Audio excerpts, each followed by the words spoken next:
Hey guys, this is Mr. Mullen, and again, I am going to show you how to dive through another DBQ for the 2020 revision. I've already made a previous video, but of course, you're subscribed to my channel, so you know that. Anyway, I've already made a previous video that explains the changes to the rubric. So if you're from sometime in the future, this is the second video in a series on how to write the new DBQ. Okay, so this DBQ was made by another teacher and was not officially released by the College Board. This is a great topic with a lot to say, so it wouldn't surprise me if in the future we saw a topic like this. There is a lot in this essay, and there's a lot of ways you could write this essay, which is why it's a good possible prompt. Okay, so take a look at the document down below. You'll probably want to view this on a computer, by the way. Looking at this on the phone, the format doesn't always come through okay. This might be better to do on a computer. And by the way, you might want to practice writing these essays on a computer, especially if you're going to be taking the AP exam on a computer. I don't recommend you take it on your phone. Supposedly you can handwrite it and then take a picture and submit it. I just don't trust that you're gonna not screw up and not take a high enough quality picture. You're probably best off typing this. If you don't know how to type very fast, guess what? You got a month. Okay, learn how to type faster. Okay, so let's take a look at the prompt. Evaluate the extent of differences in constitutional interpretations between the major political parties during the period of 1789 to 1824. Okay, so let's put this into English. What should the role of the federal government be, big or small, and give examples of this debate? You're going to be talking about the Jeffersonian Democratic Republicans versus the Federalists. You're going to be talking about a small government versus a big. But wait a minute, I'm doing the work for you. What I want you guys to do is go ahead and make an outline, which again is already on your piece of paper, and go ahead and pause the video for 3 minutes and see what kind of a list you can come up with. What types of things would you bring in? What were the debates about the size of government? What are some examples of the debate between the two political parties that you can think of? Again, there's a lot. Go ahead, pause the video, and when you're ready, hit resume, and we'll look at the list I came up with. Okay, now this is a inexhaustive list, which means that there are a lot more things we could talk about in here. It's probably a good idea to define terms. You know, we're going to have the Federalist, the Anti-Federalist. Maybe this will be your introduction. You're going to talk about loose versus strict constructionist, maybe somewhere. I don't know, the necessary and proper clause. We could talk about Hamilton's Bank and the financial plan. We could talk about Jay's Treaty. We could talk about the growth of the Democratic Republicans, which is the other political party. We could talk about the various events that happened. The war with France, we've all seen Hamilton, you know, the rap battle. The Jeffersonian Revolution, which of course is the election of 1800. You could talk about the Louisiana Purchase. You could talk about the incoming war of 1812 and the Embargo Act. You could talk about the American system and infrastructure improvements that are necessary. You could talk about Supreme Court cases like McCulloch versus Maryland. And since this ends in 1824, you could talk about the rise of the Jacksonian Democrats out of the corrupt bargain. Holy cow, that's a lot. Now, it's important to note, you do not need to cover all of this. In fact, there's no human possible way you could cover all of this. But this is the kind of stuff that you could mention in this essay. This essay is going to be kind of a beast to outline, not going to lie. Now that we've made an outline, let's go through the documents and see what things we have to talk about because they're in the document. Go ahead and take a couple of minutes, maybe about 8 or 10 minutes, read the documents. By the way, we're going to go through them. By the way, let's add the documents to your chart. Couple things. One, we don't have to cover everything that's in the chart in the essay. There's no humanly possible way to do that anyway. And two, these documents are a little bit longer than they're probably going to be on the AP exam itself, but that's okay. Okay, sorry.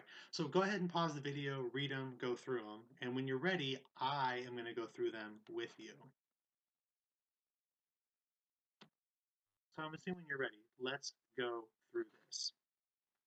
Document 1 is from Alexander Hamilton, and as you should know because you've all seen the musical Hamilton, or at least you've listened to the soundtrack, or most importantly, the Weird Al polka of the soundtrack, you know that there is a debate between Jefferson and Hamilton over the bank. So as you're kind of like skimming through this, you're going to see the word bank here towards the bottom.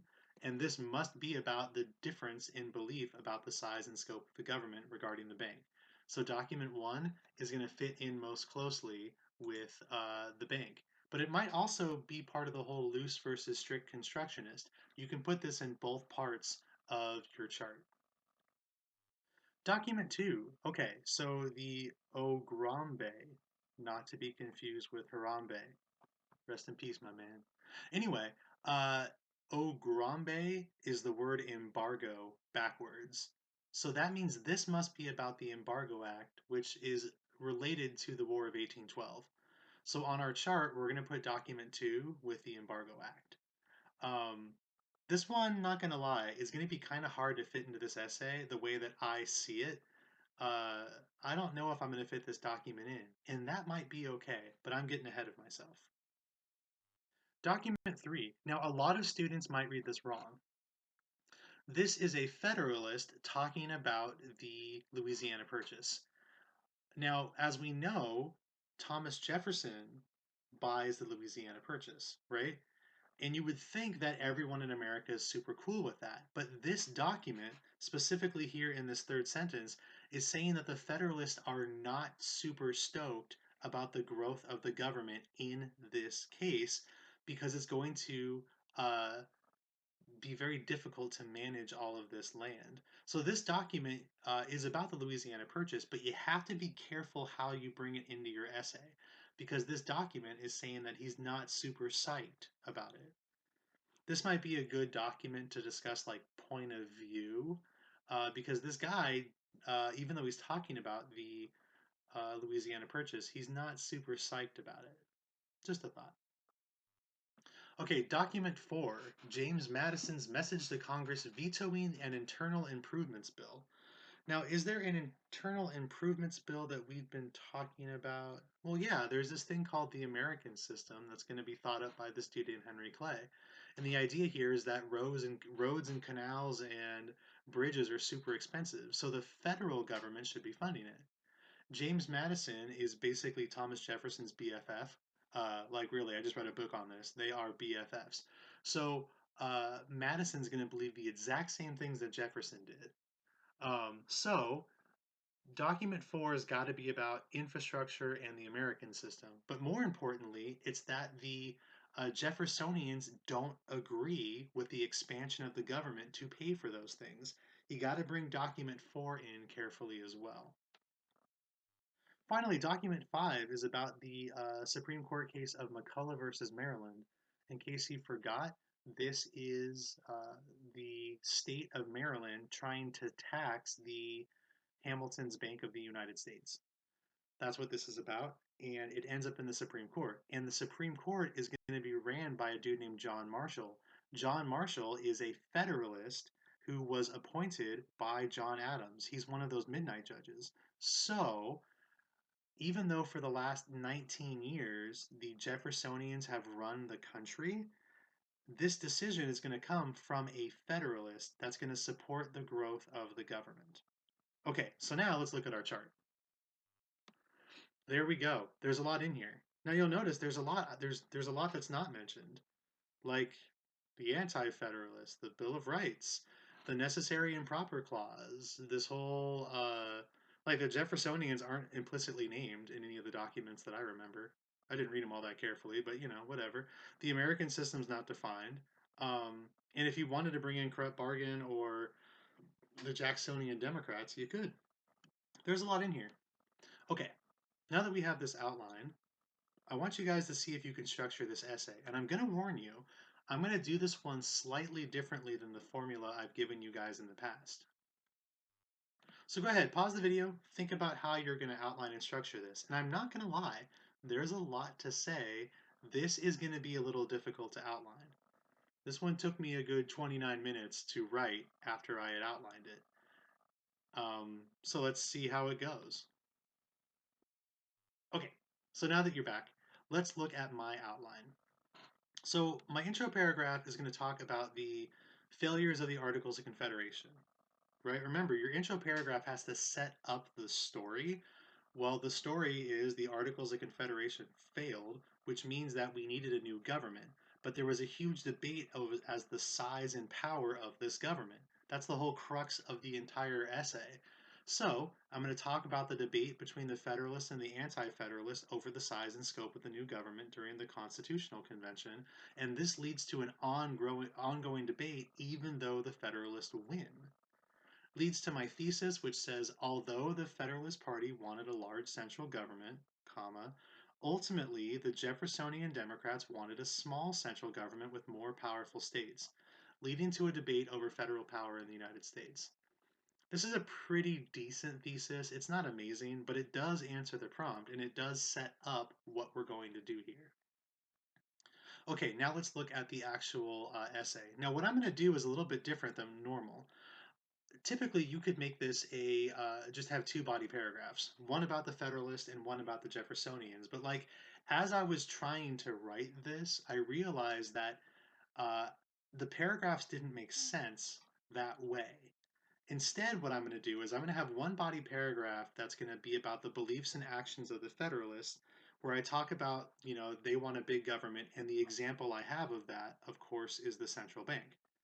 Then body paragraph 2 is going to be about the beliefs of the Jeffersonians. Again, they want strong state governments. But then what I decided to do was for my third and fourth, maybe fifth body paragraphs, was to talk about the examples of the debate. So I'm going to go back and forth between the two political parties about how they feel about different things. For example, the Federalists wanted the American system, but the Jeffersonians veto infrastructure improvements. The Jeffersonians buy Louisiana, but the Federalists are concerned about the Louisiana Purchase. The Jeffersonians tax the Bank of the United States, and the Federalists overrule that tax in McCulloch versus Maryland. So, like, this is kind of how I'm structuring this. I set up what the two parties believe, and then I show a bunch of examples of the fight. Maybe this makes sense, maybe it doesn't. It made sense to me as I was trying to write this. And again, this is where I was happy that I was writing this on a computer because I was able to go and move some things around where they weren't making sense as I was writing. I felt like I was taking too much time re-explaining things two or three times, which you don't have time for in a timed essay.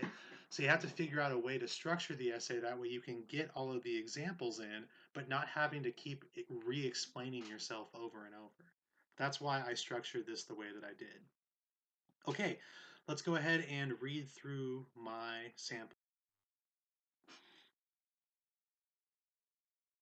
Or actually, I lied. Let's pause this video and you guys try to write a sample essay however you want. Maybe you're going to go with my outline. Maybe you're going to try your own. Whatever. It's your AP exam, not mine. I can't take it for you. So go ahead, pause, take 30 minutes to write, and I will see you on the other side. Okay, welcome to the other side. I wrote this in about 29 minutes and 45 seconds. Like, this one was a little bit harder to write for me because there was so much I wanted to say and explain. Uh, this essay is far from perfect. Now, the rubric is out of 10 points. Our goal is to get like a 7. I figure if you get a 7, you get a 4 on the AP exam. So, uh, I'm actually not going to use every document.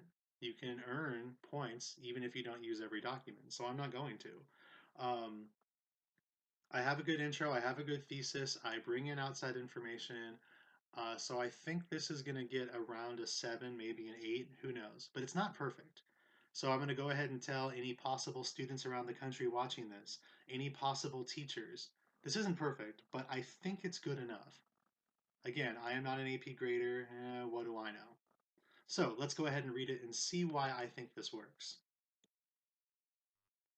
Okay. Due to the failures of the Articles of Confederation government, in which the federal government was not given enough power to protect the natural rights of citizens, a new constitution needed to be drafted for the United States. While many agreed the federal government needed to have more power, there was a general concern over how to protect the people from that government. This led to a debate between the Federalists, who supported this new strong government, and the Anti-Federalists, who supported a weaker federal government and stronger states. While the Federalists won with the new Constitution, the debate continued for the next 70 years as the country and government grew. Although the Federalist Party wanted a large federal government, ultimately the Jeffersonian Democrats wanted a smaller federal government with more powerful states, leading to a debate over federal power in the United States. You'll notice outside information, the Articles of Confederation, natural rights, anti federalist, those are all things that are not in any of the documents. You bring those in and it makes you look awesome. You need to bring in two. I recommend bringing in as many as you can just to make it clear to the College Board. Now you'll notice that my body paragraphs 2 and 3 are a little short, but that's because I'm going to write two additional ones. You'll see. After the ratification of the U.S. Constitution, the Federalist Party held power in the United States. Initially, they were the only political party, and they quickly grew the size and scope of the government, even beyond what the Constitution originally gave. Alexander Hamilton, a loose constructionist who believed in the necessary and proper clause, gave the government the power to expand and pushed for a new Bank of the United States. That's not great grammar, but it's okay. You're not graded on grammar. No, Gidget. Sorry, my dog is barking. I know you're upset at the bad grammar. It's okay. It's okay. It's okay. Don't worry. This bank would allow the U.S. to interact financially between the states and foreign countries and would keep the U.S. viable on a world stage. This is just me giving kind of a admittedly crappy definition of the Bank of the United States, but it's always a good idea to explain a concrete term or a concrete detail if you can. The Federalists believed in the growth of the federal government in order to make the U.S. stronger. Okay, next body paragraph. The Federalists would not hold power for long, and after the election of 1800, Thomas Jefferson would become president. Jefferson was part of a new political philosophy in the United States, represented by his political party, the Jeffersonian Democrats. The Jeffersonian Democrats believed in a smaller central government and more powerful state governments. Jefferson resisted most of the early Federalist policies, such as the Bank of the United States, and instead wanted to give more power to the states. This entire paragraph is me giving historical contextualization or context for what's going on. Gigi, it's okay. It's okay. It's just Jefferson. I know you don't like him. I know you're a big fan of John Adams. It's okay. It's fine. So now my next two body paragraphs are going to be me going back and forth through examples and showing the debate between the two sides. Because that's really what the crux of this essay, at least for examples, is. And this is the best way I could think of using the documents I had. The differences in beliefs between the two parties led to numerous disputes in the early 1800s. For example, Jefferson wanted every American to be an enlightened farmer, so when the possibility of purchasing Louisiana was offered to him, he took it, much to the chagrin of the Federalist Party. I probably should explain what the belief of Document 3 is, but I was running low on time, so I had to kind of blow through here. This might be a point I lose. Shortly after, Federalists pushed for infrastructure through Clay's American system, which were a series of taxes which would be used to pay for expensive but necessary infrastructure projects in the country. The Jeffersonian Democrats, now under Madison, vetoed this infrastructure plan as they saw it as an overexpansion of federal power. The back and forth between the two political parties became indicative of the debate over the role of the federal government. That's pretty good. That's pretty good use of two examples. While far from the final debate between the two political ideals, the debate over the state of Maryland's plan to tax the Bank of the United States encapsulates the fight between the Federalists and the Jeffersonians. Now, look, I'm going to spend a lot of time setting up this story, but I'm kind of almost using this as my conclusion, even though we're not really going to write one. This kind of becomes the conclusion and the final example of my point. So I'm going to spend a little bit more time to make sure that this is kind of tying into the whole idea of my thesis. The state of Maryland wanted to tax the federal bank as a business operated in the state. This ended up in the Supreme Court, who decided in McCulloch versus Maryland that the states did not have the power to tax an entity of the federal government. This ruling from the Supreme Court gave a temporary supremacy to the federal government, but the issue was far from over. It would take a civil war 35 years later to finally settle the issue in the United States.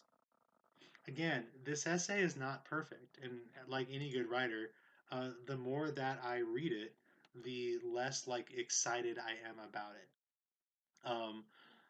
That being said, I think it's good enough. I mean, if a student turned in an essay like that, I gotta assume it's gonna pass, which again is our goal. Mullen Michael has to get a 5 on the AP exam because I'm amazing. And hey, that's great. More power to you. But to be honest, this prompt is kind of hard because there's so much you can talk about and you have so little time. Like to me, you could write a book on this prompt. So, and in fact, really, this covers like 2.5 chapters of your textbook. So, with all that in mind, this is a decent summary. It's not perfect, but that's okay. You don't have to be perfect to pass. Again, I made some changes to this lesson because of responses from students like you. So, if you found this helpful, please let me know by email or through Remind. If you're not my student, hi. Hope all is well in whatever state or country you are in. And that's all I've got for you guys today. Stay out of trouble. We'll see you guys next time.